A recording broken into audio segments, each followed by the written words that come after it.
Hey, Sarah. Why are you limping? Oh, hi, Matt.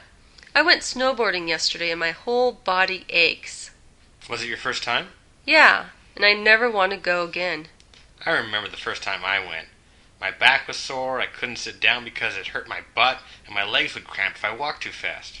That's exactly how I feel now. It's only like that for the first couple of times. Huh. There won't be a next time. You gotta give it a chance. It's fun after a while. I'll think about it after I start feeling better. Right now, I don't even want to hear the word snowboarding.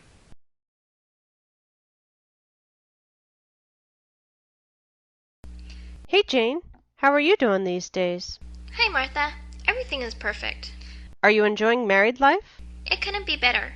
My husband is so supportive with my work, and he helps around the house so much. You're so lucky.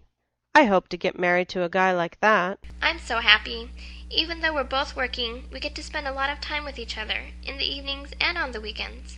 Do you guys do anything special? In the evening, we just sit and talk over dinner, but on the weekend, we try to go out to the beach, or hit a nice restaurant, or go to a nice cafe. Sounds like everything is great.